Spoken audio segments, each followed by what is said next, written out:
Hari Om, Jai Gurudev. Om Sahana Vavatu Sahanau Bhunaktu Sahaviryankaravavahai Tejasvinavadhitamastu ma vidvishavahai. Om Shanti Shanti Shanti. Narayanam Namaskritya Naram Chaiva Narottamam Devim Saraswatim Chaiva Tato Jayamudirayet.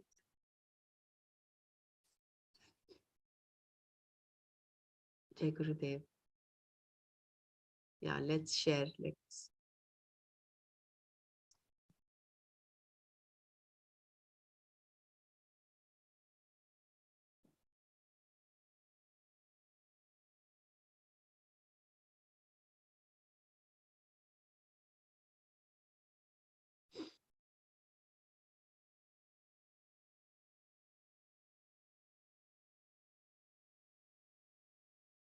Yes, any one of you can unmute and speak.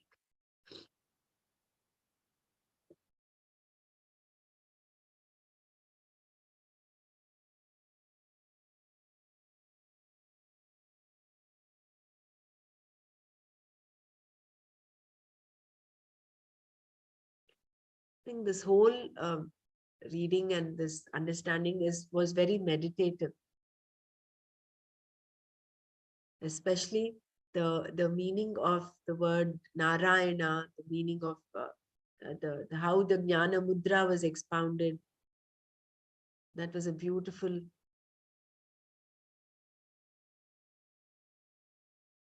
And the first verse of the Gita Dhyana, in how beautifully Mother Goddess Bhagavad Gita is praised as the goddess Bhagavati. The whole thing itself is so very sacred, and it brings up that honor from within you.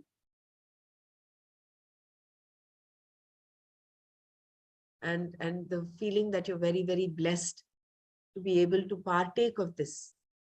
It's like we're all the Sudhis. And this knowledge of the Gita is so universal. It is there, and it is showering nectar. It is not like drop of nectar. It is not like a drop, drop, drop. It is like showering nectar for all of us who can receive it.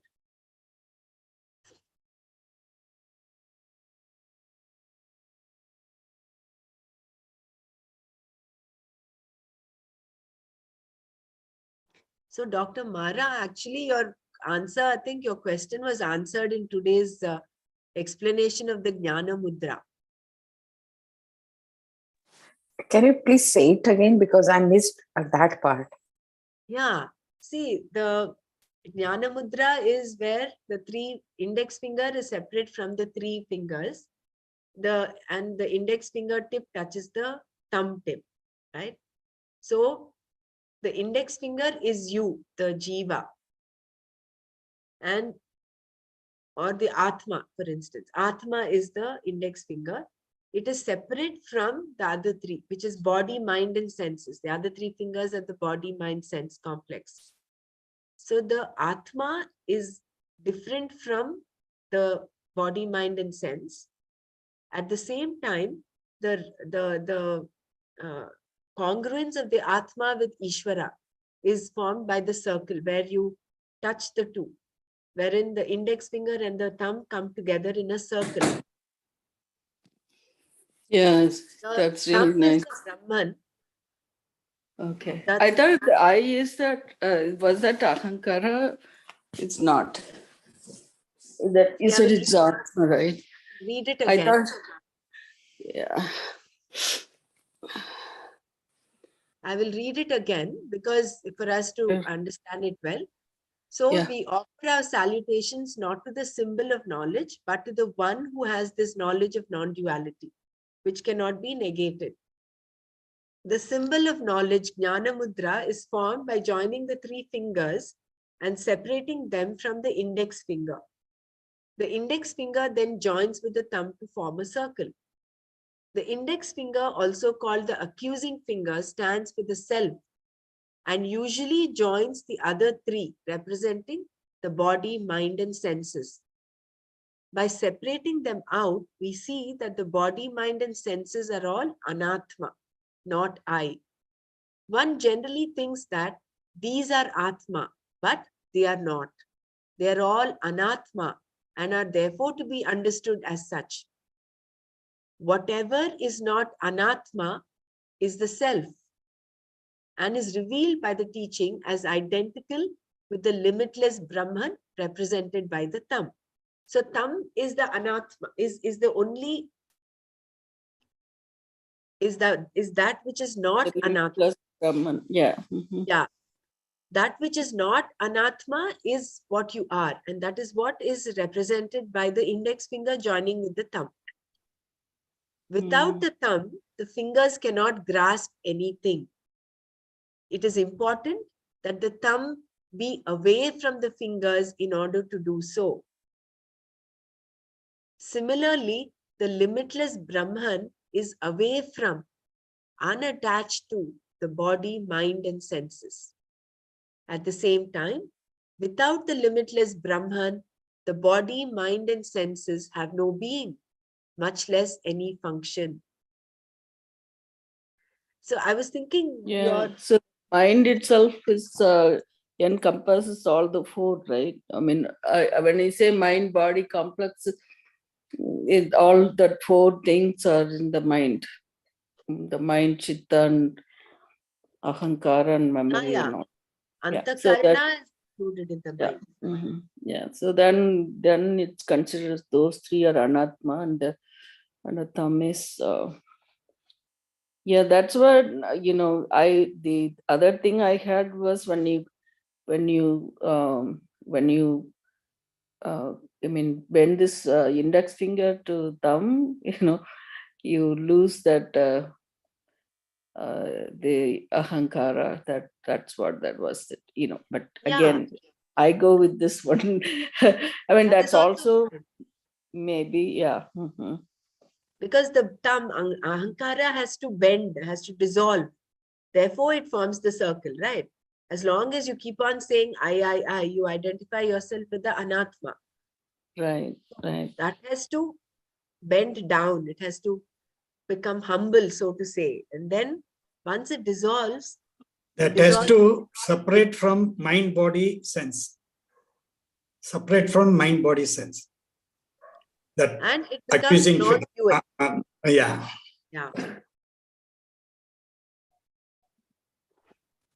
But the self, which is limitless Brahman, right? It's not as revealed by the teaching as identical with the limitless Brahman represented by the thumb. So the self is the Brahman, but it is the one and the same.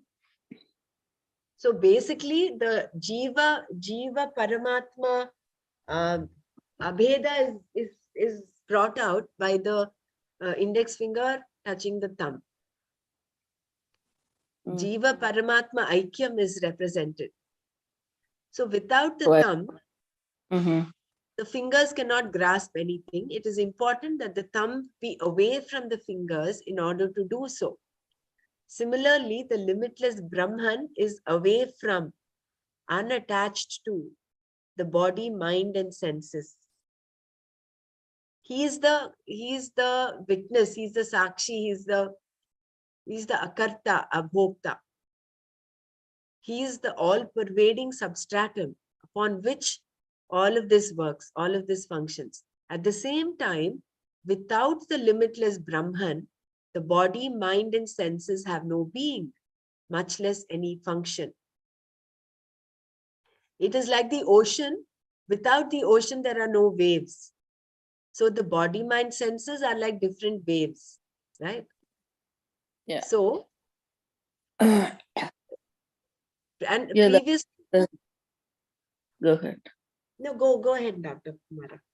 No, that's, I think, yeah, it's very clear that, the thumb is separate from this mind, body, senses. And then this is the union that make sense, that Brahman and then this index finger making a circle, Yeah. it become a infinite, right? Like the way we read that infinite sign, like Manana is saying the eight shape. And the circle also become infinite, you don't have anywhere to go except round and round. So I mean, that's probably what that means. But it's really beautiful, like the way they explain this thing, right? Like how thumb is away from this Anatma. Whole Vedanta is there in this Jnana Mudra, no? Yeah, it's all in your hand. That is why they say when you Yeah. meditate, you sit in the Jnana Mudra. All these people who meditated, they're depicted as sitting in like Buddha. He was there, he had this Yeah. Jnana Mudra. So at the seat of contemplation, at the seat of meditation, you sit with this Jnana Mudra, and then, with this understanding, it'll take you can actually contemplate upon and detach yourself from Anatma and attach and realize yourself to be Brahman. Previously, we thought of ourselves as limited. The circle created by the index finger and thumb signifies that because we now have the knowledge of non-duality, the sense of limitation is gone. Just as a circle has no beginning and no end, we know ourselves to be limitless.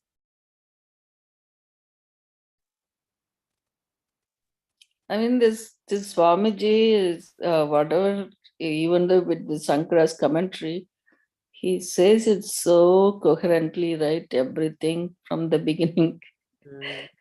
He goes one by one and giving it really nicely. As rightly said, Brahmanaji, by you, like the whole sense of Vedanta is in this hand, and there is a saying in Hindi. If the thing is so very easy, they say baye haath ka khel hai, and it literally it applies over here. I mean, if you just understand that, if you take that essence, it's really so easy. That is what is said, no? Getting realization moksha is actually very easy. It is difficult because we have had all these concepts. They're so strongly rooted in us. So giving up those concepts, that is the difficult part. But actually, Bhagavan is so easy, just like air. Just like how we breathe air, there is space. He is everywhere. Divinity is all permeating. It is so easy there. I mean, it's so easy to, maybe it's not the right word to say, to acquire or to gain or to get, because he's there everywhere. It is only a matter of removing the veil. So letting go. That is the most important. We And don't let go. We hold it, therefore we keep on holding it. We don't leave it. So letting go is most important. Correct. A few of the questions which I kept repeating in the classes, like how the Brahman can be a creator, and the same thing was answered over here. Give benefit of doubt, right? Correct. No? The questions which were put up there in that para, I have kept asking those questions, and then how contradicting the teachings were, and then you need to give some time. This is what had been said, and I was so. Correct. And again, coming back to this thing of jnana, yukti, and anubhava, right? Are those three things that Nana kept saying? Shastra, yukti, and anubhava. What the Shastra says, you are able to kind of reason out, and it also becomes your experience. It is true. We experience that the 7 different layers of our existence. We see the body, mind, breath, all of that. That is actually our experience. So that little Shraddha needs to be there in giving that benefit of doubt to whatever the Vedas say. And the Veda is likened to the mother. That paragraph is so beautiful. Mother is someone who always wants the welfare, no matter what. No matter how the child is, the mother is someone who always thinks of the welfare of the child. Always is loving, caring, compassionate. So similarly, the Veda is there for everybody. Believer, non-believer is there. Where is that? Today there were so many beautiful, Yeah, I probably missed few minutes earlier. Is that about the guru, how to choose the guru? Or, the Guru, and then you talked about the Siddha Vishaya and Sadhya Sa- Vishaya. Sadhya, yeah, Sadhya Vishaya. And then the Vadas, like 4 types of Vada. And so those were kind of nice. Just quickly run through and recap that. Yeah. So that we have all those footnotes were excellent. The right. ones we commonly, I mean, we repeatedly coding those footnotes. Started off with this Bhagavad Gita as the Lord's song.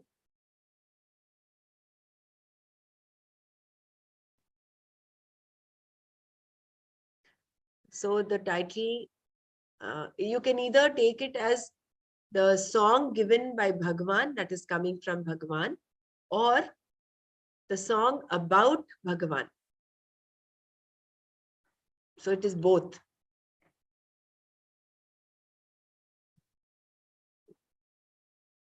On the same note, can you describe this Anustub and Tristub? Anushtup and Trishtub, right?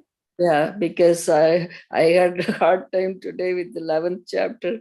They were like, a lot of them are in those 4-line thing.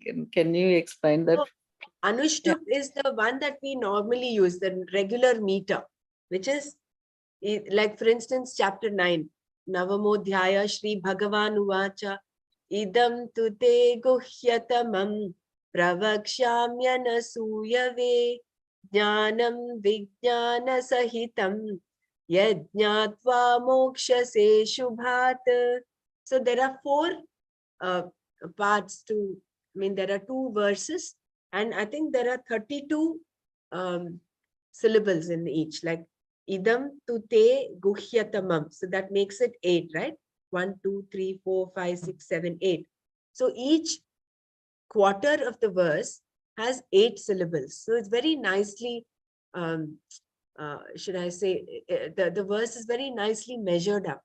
So every verse has 32 syllables. That is the Anushtup Chandas. Whereas when you come to the Trishtup, like in most of the 11th chapter, is Trishtup Chandas, which is, I think it is 1, 2, 3, 4. It is 11. 9, 10, 11. Yeah, each pada, each quarter has got 11 syllables. Yes. Like, for instance, Sakheti matva prasabham yaduktam He Krishna he Yadava he Sakheti Ajanata mahimanam tavedam Maya pramadat pranayena vapi. So the way you render it also changes because the number of syllables change. Mm-hmm. Right. So the rhyme and the rhythm changes a bit. So that syllable means like each word. Each word, like each word. sa, When sa, yeah, when you do the padaseda, then you would have that syllable is counted, right? Okay. Right. Got it. Thank So you. I think the reading, no, the reading will change, the tone. Eva muktva tato rajan mahayogeshwaro harihi darshayamasa parthaya paramam rupamaishwaram. But in Anushtup Chanda, we have very easy, actually. It is so easy. Yeah, easy. This also, I think, all are Anushtup 11th. Thank you. I think, that changing that how we go Tone about also it. will change. Otherwise, Yeah. we cannot read it, Yeah, it is. It is hard. We probably miss out on a couple of words, and then we can't go in the flow. Yeah. 18th chapter also is all Trishtup, almost. Good. But again, it is the beauty of Sanskrit, no, and the beauty of Bhagwan Vyasa and Bhagwan, of course, in catering to this. All the 701 verses are so beautifully, like they're composed. I mean, it's unimaginable. And that is, For instance, you have different poems. They also have a meter. They also have some kind of poetry and some rules of poetry. But it is, Sanskrit goes beyond. I mean, it is incomparable to any other language, I guess. it has a rhythm, madam. Anything, whatever you read, it has a rhythm, and that rhythm also gives the energy, With that rhythm, those words manifest themselves. Yeah. So good it is, actually. Therefore, we have to chant it in proper way. Then you become that verse. Correct. That is what Nana was telling, no? While you read Gita, you will become even Sanjay, you become even Arjuna, and you will become even Krishna.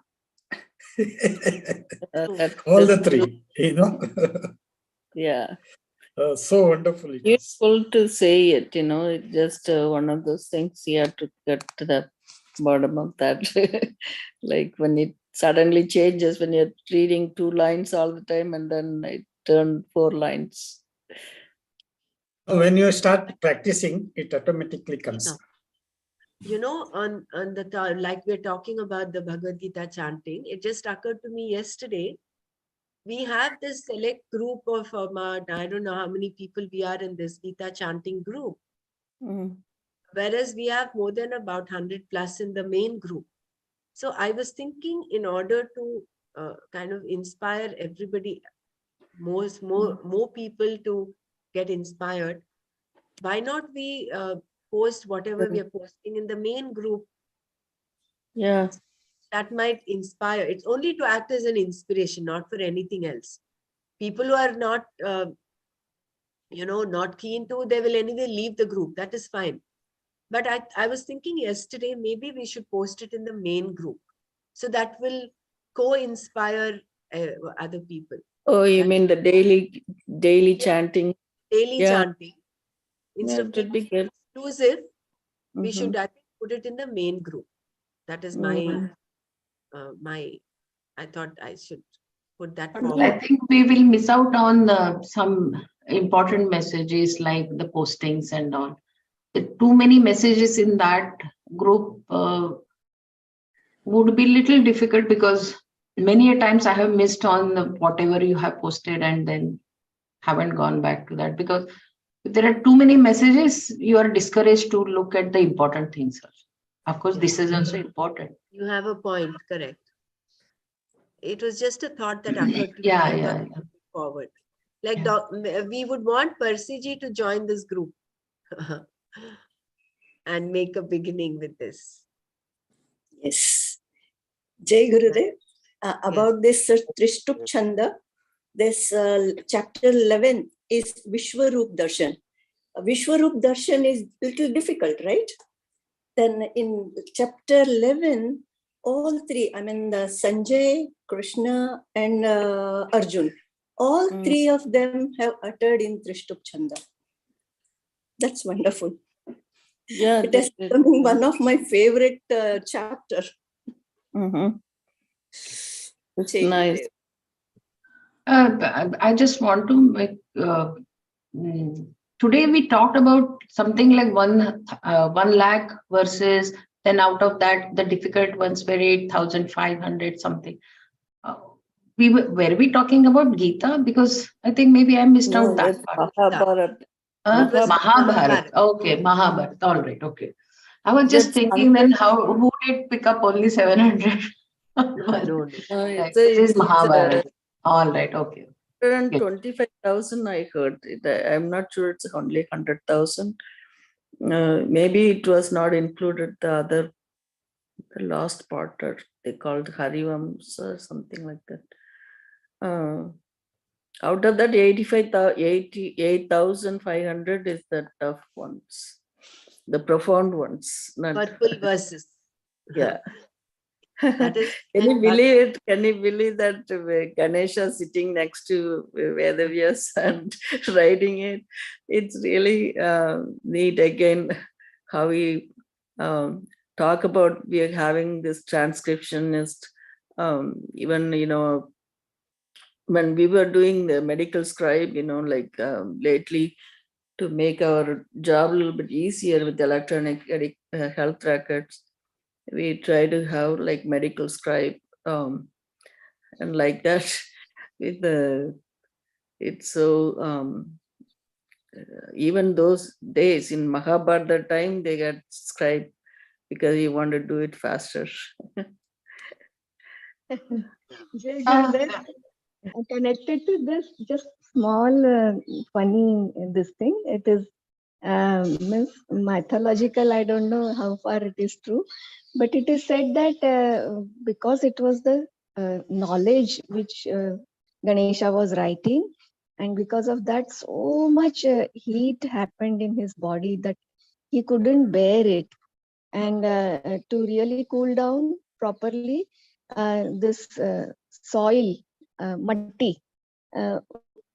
Vyasa did put the whole matti on on the body of Ganesha to cool down, and the fever should come down, so that the writing is continued. And you have to write 100,000. And then the body, when the body cooled down, the mud became so dry, and then it fell down. And that is the this thing behind why we celebrate that 10 days of Ganpati, and then we do the Ganesh Visarjan also. No, it is made up of Gittika, that mattika banate na Ganpati. Something of that sort. It is funny, but it makes a sense actually. It's not really, the knowledge behind it. It is the truth, right? The Idikasa means whatever really happened is what is written up. That's a Idikasa. So, I do believe, such a great thing to happen, somebody like, who would have written that many verses? That's something, yeah. And why we make the Ganpati out of the soil, and why we again put it back into the ocean or into the water to get it dissolved. Everything has some knowledge behind it. Nothing in our this thing is just a story without any meaning. In depth, there is lot of meaning.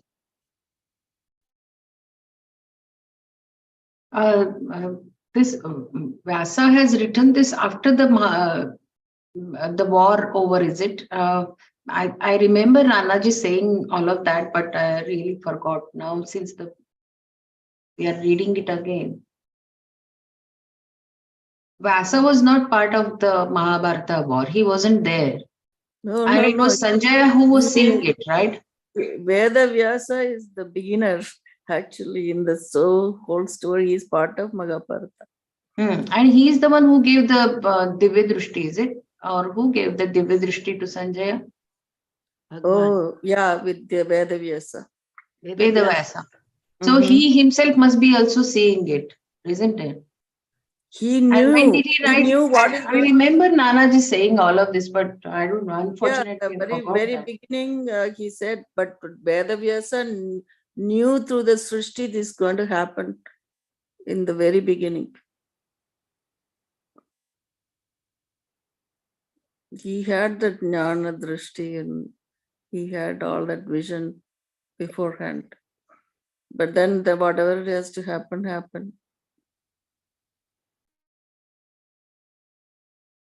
In the context of this itihasa and how we take Veda as pramana, I wanted to share one thing. I think he is one of Swami Dayananda's disciples. I will see whether I can retrieve that video. I had looked up Veda as a pramana a long time when we did the introductory chapter. So from what I remember, this is a very young Western Swami. I forget his name. He went on to derive how we take Veda as a pramana. In that he said, supposing you have your great grandmother has kind of knitted something, a little, a piece of cloth or a piece of wool here. She has knitted into something, and it is like handed down by her to her daughter, and from her daughter again to her daughter. So it comes down, handed down as your family treasure. And your mother tells you this is what her mother gave you, and you keep it in a very sacred altar, in a sacred place, because it's a family treasure. Now, without, you have not seen your great grandmother actually having done that, but you believe because your mother has told you so, and your mother believes because her mother has told her so. So similarly, this Guru Shishya Parampara is one such thing, and the Shraddha that we have, how do you just believe? You can't prove. How can you prove that, okay, just prove to me that your great-grandmother did this? You cannot bring out a proof, isn't it? Just as you cannot prove that, I mean, there is no proof required for you to say that you are your mother's child. Absolutely no proof required. So similarly, that is how Vedas become our pramana. And we take itihasa, whatever is there in the Mahabharata or the Ramayana, as true. So let me see if I can retrieve that video. It was such a very, very beautiful video that I happened to. Yeah, And I like think Rajma By also used this. Swami Suryapada's Bhagavad Gita, he mentioned this. And Rajima also in Bhagavatam. This the thing as from this example, right?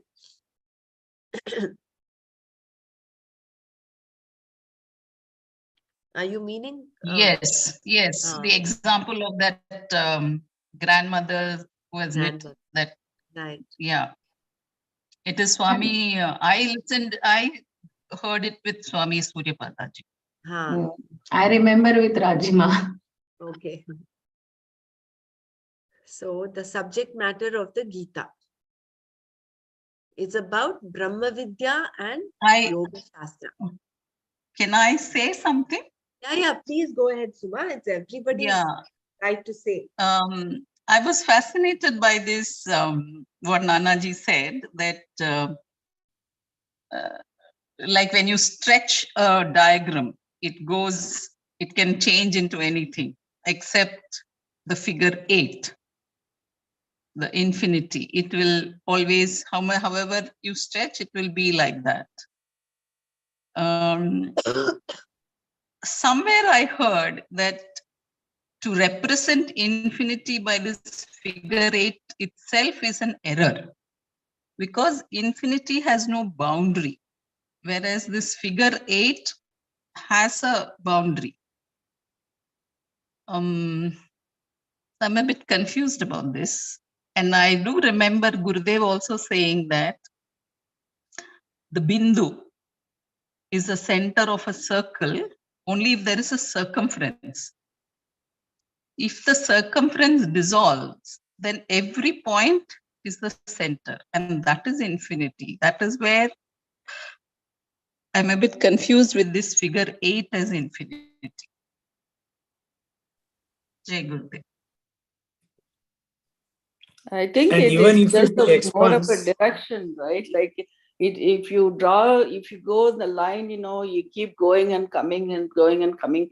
You don't count as that as a boundary. It just that it just like it infinitely you'll be going up and down. Like if you there is no draw beginning, there is no end. the end, There yeah, is no- exactly. Even this Facebook, they change into Meta. It's called infinite loop. That's what the sign is like. It look like a 8 sign, that one. So And anyway, if circumference falls, it becomes a bindu, it's infinity. Even if it expands, it can expand infinitely. Infinitely, there is no limit, even if it expands the circle, but the bindu is there. With the bindu as a center, it can expand infinitely. Not only fall, if it falls, it is only one bindu. Thank you. I got this clarity about infinity as 8 now. Thank you.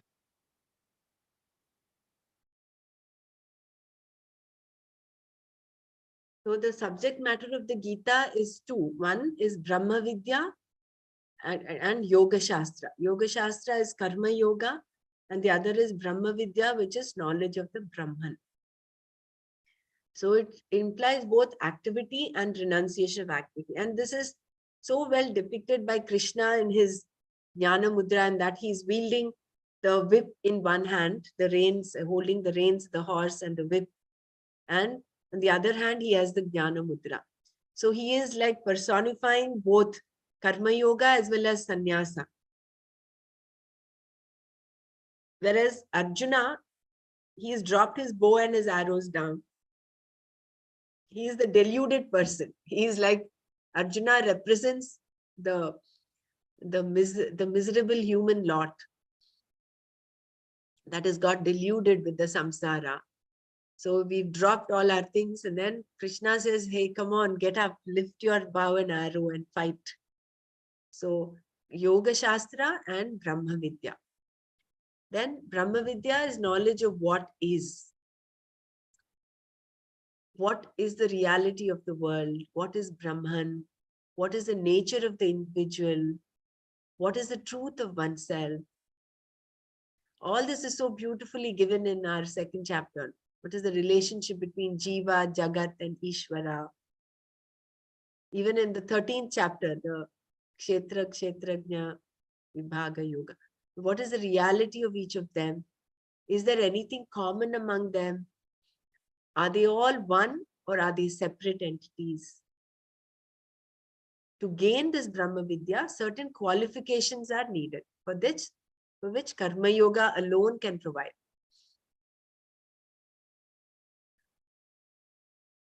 This is what is meant by one particular verse praising Gita is Gita Sugita Kartavya Kim Anyai Shastra Vistaraihi.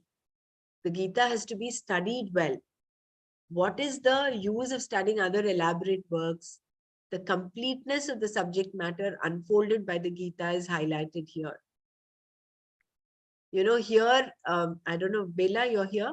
I was thinking of us wanting to go to Kathopanishad, and I was thinking, is it actually required? Maybe we should just redo Gita and then get the gist of the Gita in a, with more clarity before going on to another text. That is what came to my mind, but that is...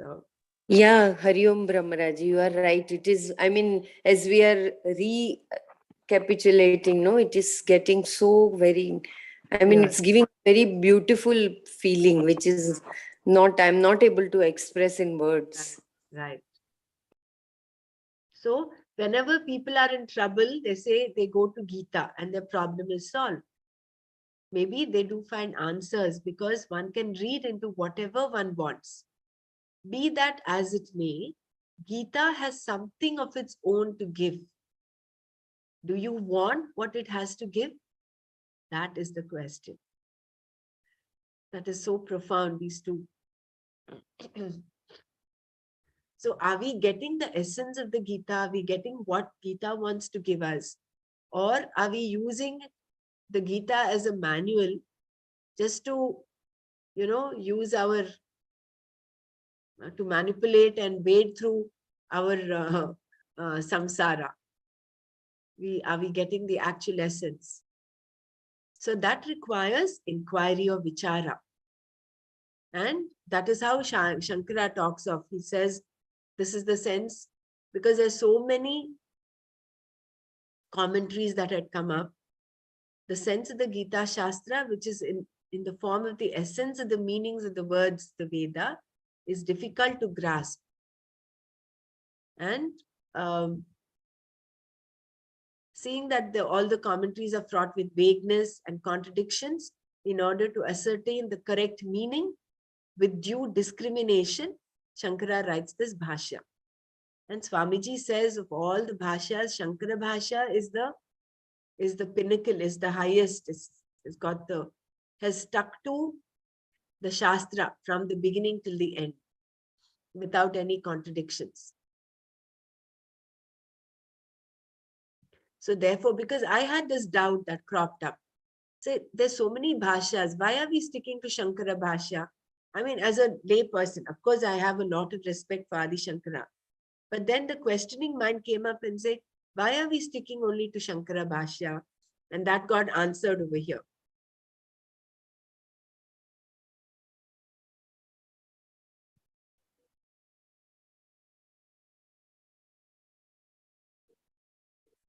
So why do we require a teacher? The knowledge of oneself is in the form of words.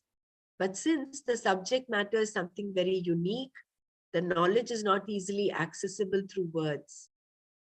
At the same time, words are employed to reveal the self immediately. Therefore, one requires not only the teaching, Vedanta as a pramana, but also a teacher, a guru. Otherwise, in this, if I can call it the jungle of words, you might get lost. So you require the guru to lead you the way, to show you this is the way, this is how it is. The guru who removes darkness, removes the darkness of ignorance. The teaching is the Shastra, and the teacher is also the Shastra.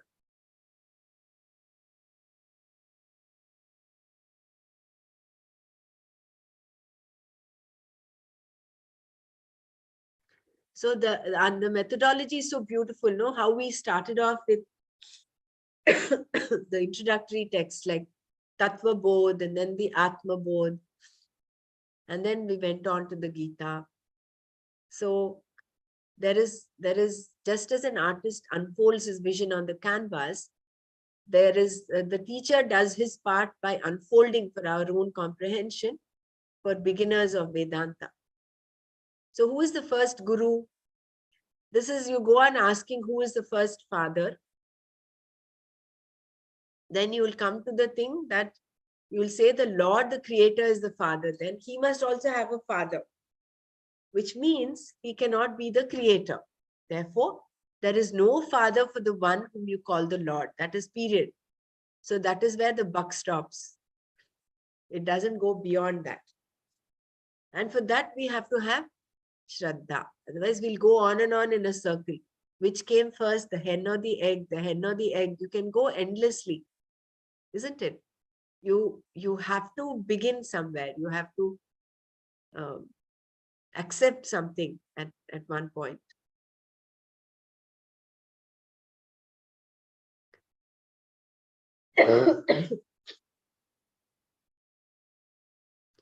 So the first guru, therefore, is not going to be different from that Lord. And from that Lord downward, there is a teacher-student lineage called the Guru Shishya Parampara. And this beautiful verse that praises the Sadashiv, the Guru lineage. And then Shankaracharya Madhyamam, Asmadacharya Paryanta. He is the end. So there's the beginning, there's a middle, and the end.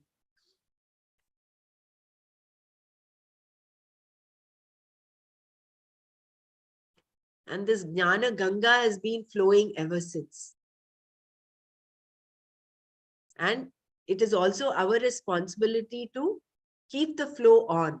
No? It is, I think, towards the end we read that Gita, what is that? The more you teach, the more it will give you. So that is the beauty of this text. How to choose a guru? Do you find the teacher with the long? Yeah, this is the best teacher is one who looks at the whole human problem as an error. That is such a powerful thing. It is like the one who looks at the snake and he's looking at you seeing the rope on the snake on the rope. So that is why, that is the whole human problem, is of our superimposition and misapprehension of the whole world.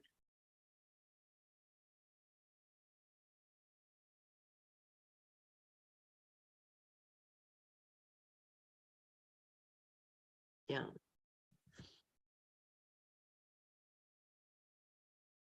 So thus the one who says the problem is an error and that it is a universal error, not your personal error, may be a guru.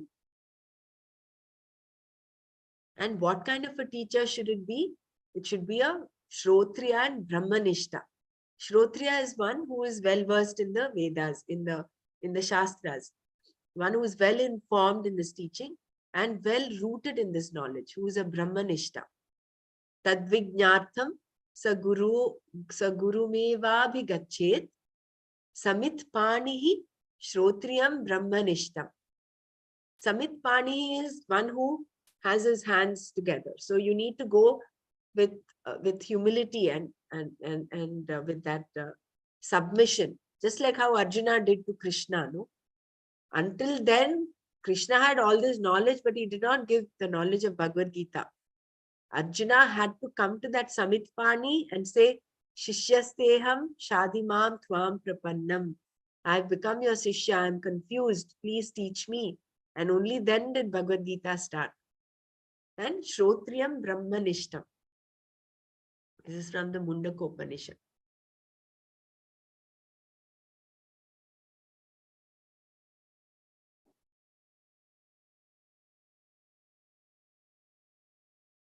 And here it's so beautiful. How do you know that the teacher here does? Here they so brought out the beautiful fabric of our society, the Indian or the Vedic Sanatana Dharma, where this was not a problem of who you should go to, because the sannyasa, because everyone is supposed to become sannyasi eventually.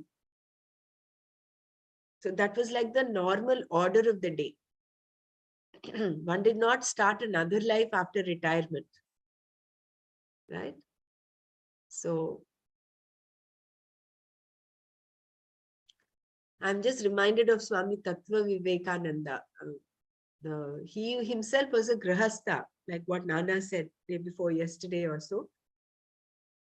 He took Swami Dayananda's permission to take sannyas, and then with the permission of his family, his wife and everyone, he just became a sannyasi. So walking out is considered a part of married life and is appreciated by both husband and wife as its ultimate aim. At this stage, they have matured and are independent enough for a life of sannyasa. So normally everyone would go to a sannyasi, to gain this knowledge. So since the Indian society respects the sannyasa stage of life and the Veda enjoins it, naturally the basic needs are taken care of. Yeah. And the Guru Yesterday, when you read about the marriage, where you do the 7th step, in that last step, I believe,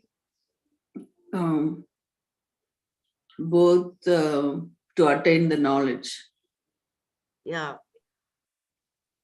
We read something like that. So even that Chinmaya Mission, that song also is the same, right? The Yes, about that, Mara. I was just thinking about the Chinmaya Mission wedding song. It goes Yeah, like yeah. Vivahadidam Yannavam Navam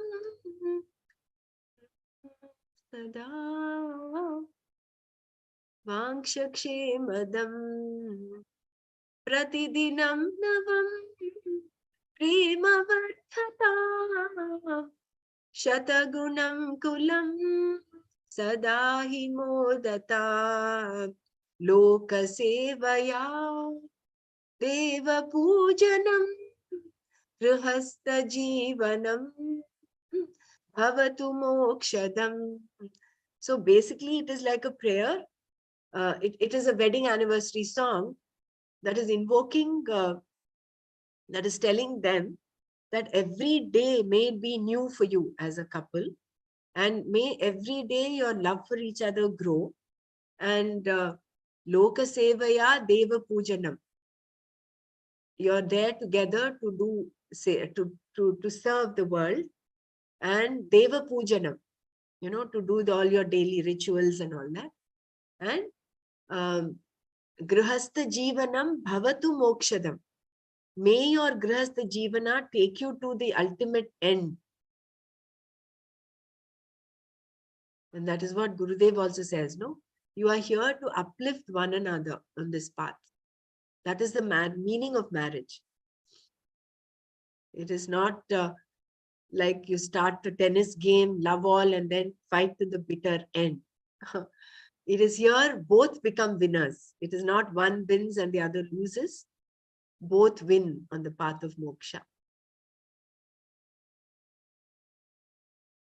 Yes, even when it, it is getting married is following the dharma.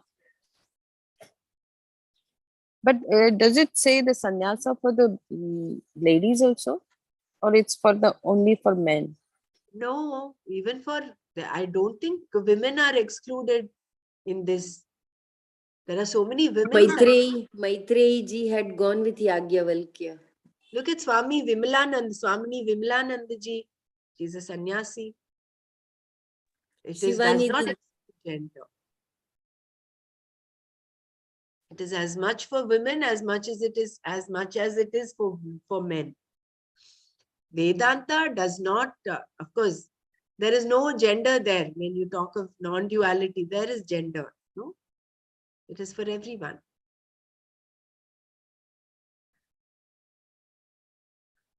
The Guru as a renunciate. And Shrotriya Brahmanishta.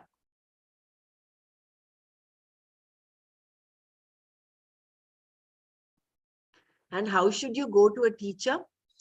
With an attitude that indicates you are ready to serve the teacher, meaning you're ready to do what is to be done in order to gain this knowledge because of your love for it. Nothing is too much or no distance is too far. This is what was like kind of, like what we're doing now.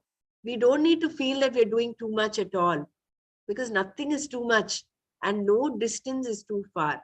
It's so beautiful that we're also connected across the globe. So this attitude is not damaging to you because you've chosen the right teacher.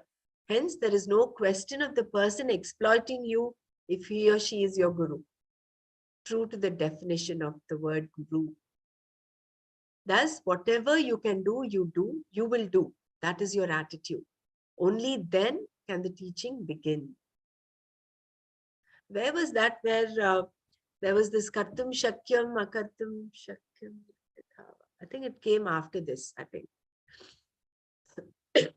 And then It is this. after this, no? Then the whole Gita is a dialogue. Why is a dialogue required?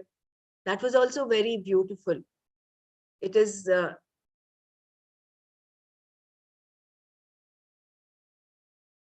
we are only interested in the teaching. We are not interested in knowing the names of the teacher or the taught.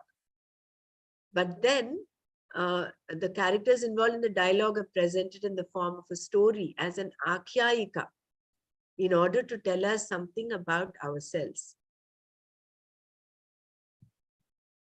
The same approach is there in the Upanishads as well. And this is how the sampradayas, these stories are all brought in because that is the method of teaching. And then the 4 types of dialogue is you have vada, where there is no, like in a satsang, where there is no teacher-taught relationship. It's a collective study among students, like what we are doing right now is vada. And then you have jalpa, wherein each one, 2 unhealthy types of dialogue. One of the unhealthy is the jalpa, which is governed purely by each person's wit. Discussion between 2 fanatics falls into this category. It is like a theist and an atheist arguing, like I'm right and I'm right. So each is convinced that the other person is totally wrong. And then the 3rd type of thing is a vitandavada, right?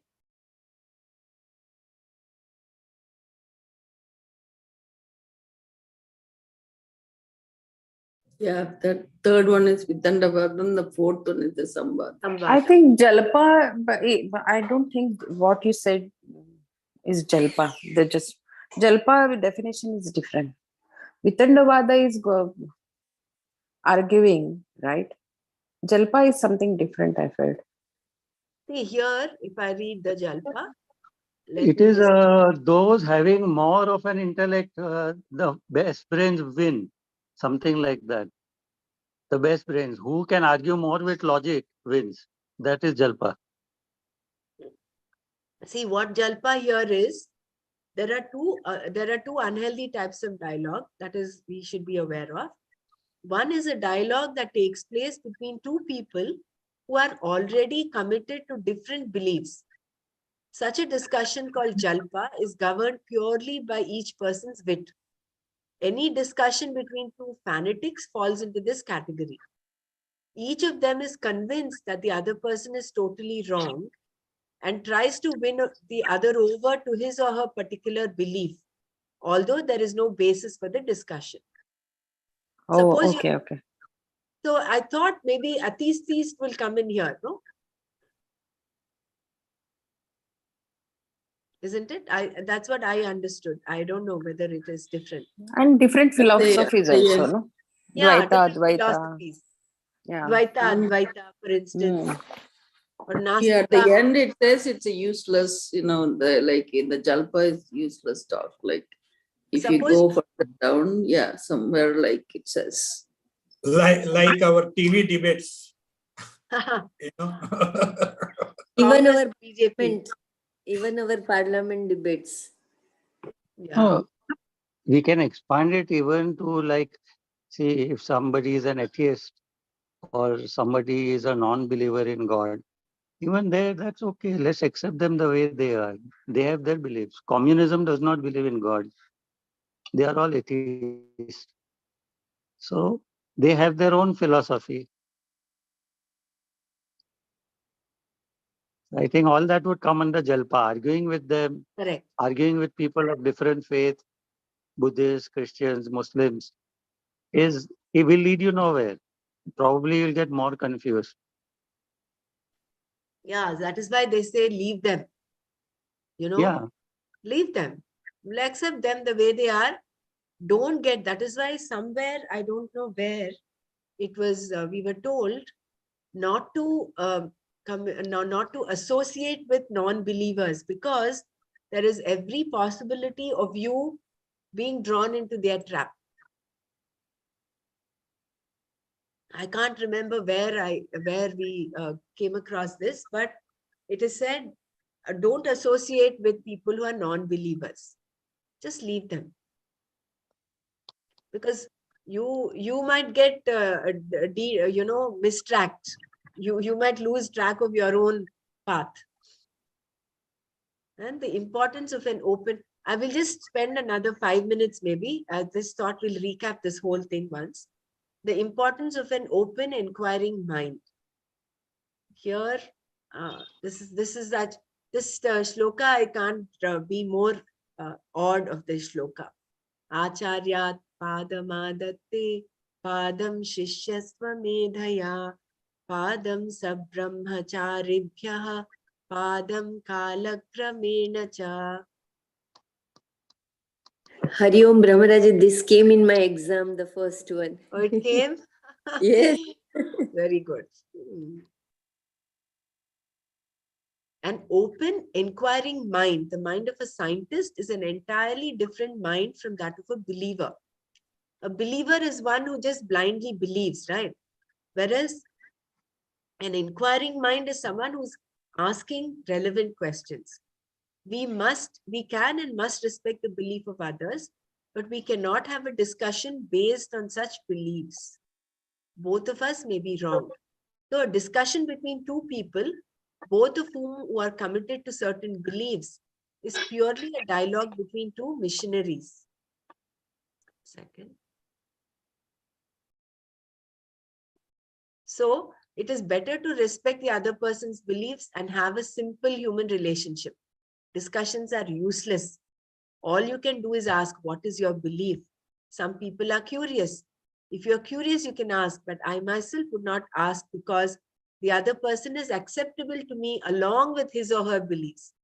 I need not know what they are. This is a healthy attitude to have towards a person. But any discussion, jalpa, based on beliefs is useless. No one wins and no one loses. Each person always comes back with better arguments. Jalpa discussions, therefore, are useless. They have no value.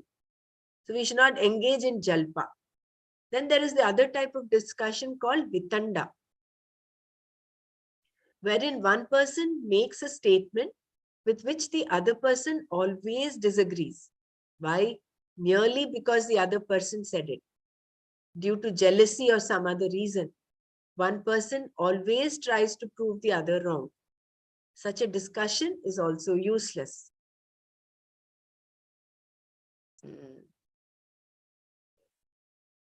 Then a fourth type of discussion is called samvada.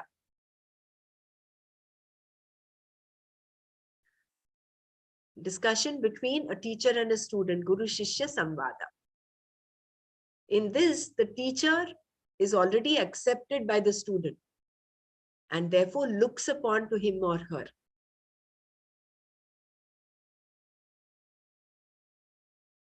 This is the attitude that prevails throughout. And you become friends actually. However, when you have to learn from someone, the moment you discover the person has nothing to teach, you can become friends. However, when you have to learn from someone, you look up to that person. If you do not understand, you give the benefit of doubt to the teacher, even though he or she may sometimes appear to be contradictory. So Bhagwan himself seems to be contradictory in several times here. Arjuna himself says, no, in the Karma Yoga, he says, you seem to be praising karma as well as sannyasa. You seem to be contradicting yourself. So I want some clarity. Seeming to have said something previously that is not in harmony.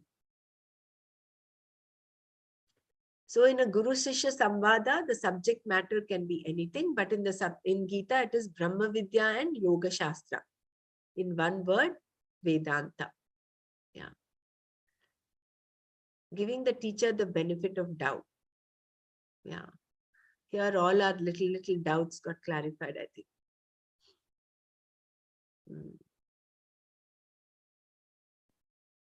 So we have to have pariprashna. Wait for the right time to ask a question. I should confess, maybe I was not doing pariprashna sometimes. The question would come and I would just ask. So maybe that stopping, pausing, noting down the question and asking it at the right time, that is also very important.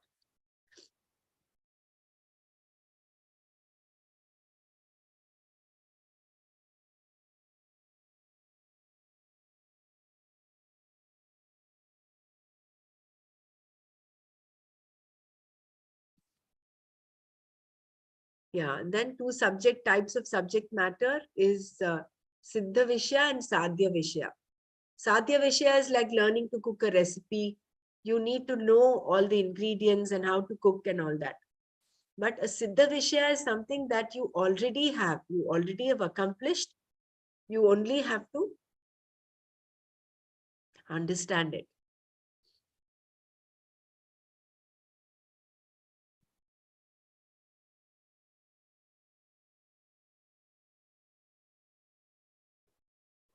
So even if the subject matter is a Vedic ritual, so all the Karma Kanda is like the Sadhya Vishya. You know how to do a ritual, the do's and don'ts, the what to do, what not to do. That becomes the Sadhya Vishya. Whereas Vedanta talks of the Siddha Vishya. Here it is there. Again, when it comes to actions, there are many choices available. So for the Sadhya, you can do it. You can need not do, you cannot do it, you need not do it, or you can do it entirely differently. Kartum shakyam, akartum shakyam, and anyatha vakartum shakyam. That is with respect to action. But with respect to knowledge, there is no choice. With action, with sadhya vishaya, there is choice. You can do it in 100 different ways. You need not do it, or you can do it differently.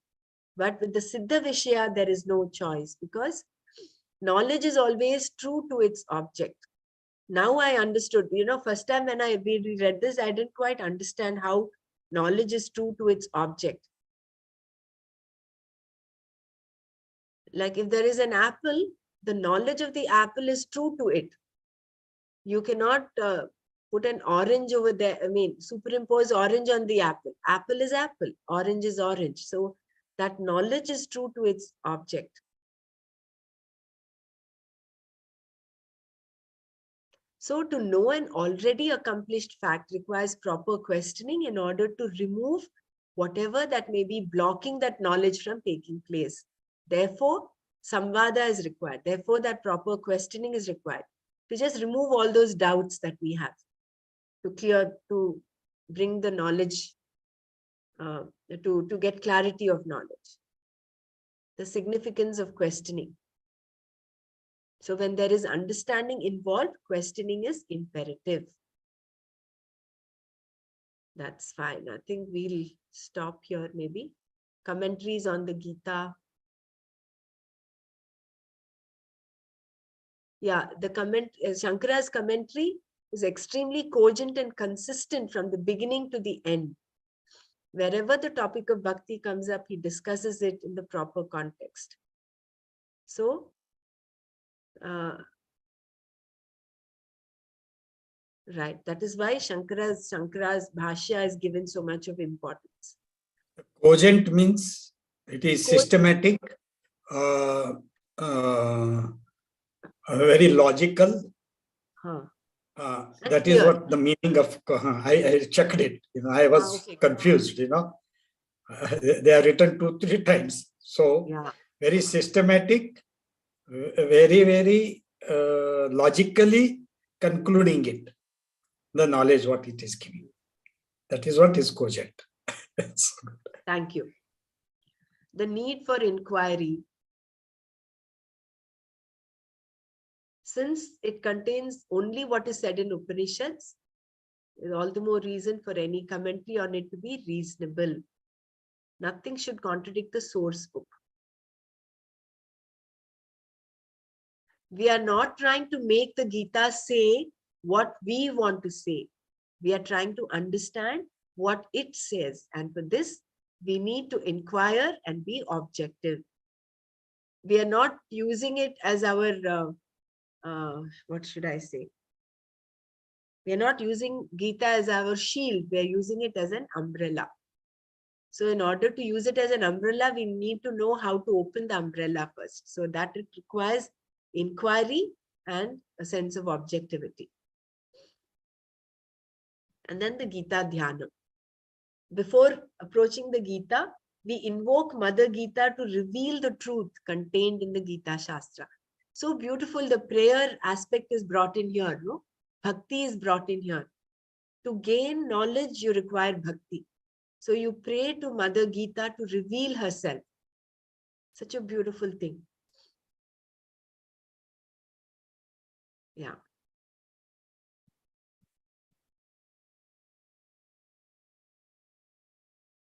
I think we will stop here maybe. So how many slokas you read? Like 3 of them or 4? Today, no, there were 4 that were covered today. We Yeah, have to start from 5. 5. Okay. I This was is a thinking beautiful sloka. There are 16, I think, mostly.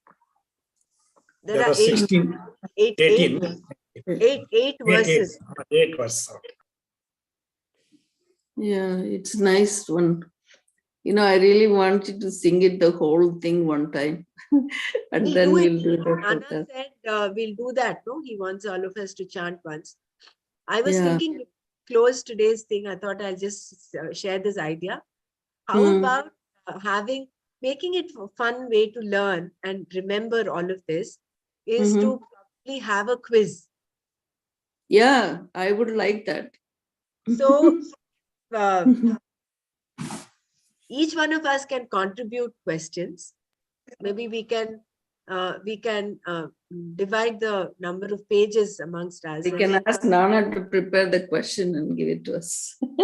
we'll have a quiz, and then Open that will book, be, huh? open book quiz, huh?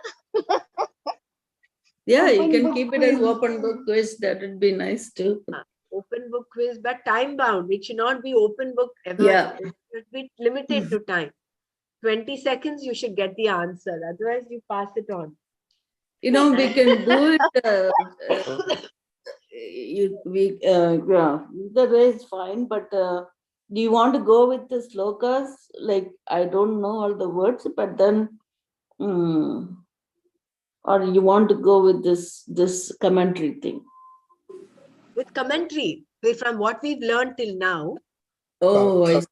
Okay. So it will be an opportunity for us to revisit on our own.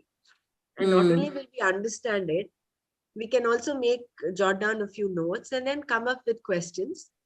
And it will be a fun way to learn. And it will, see, all of us are going through, most of us are like late 40s, 50s now. Nana's memory is kind of par excellence. We will not compare with him. But I myself don't remember so many things that we've read. So I thought this will be a good way to remember. I think when we repeat it, it makes it more, and then you understand better. And, you know, this is our second time reading this. So we are catching more points than the first time we read, right?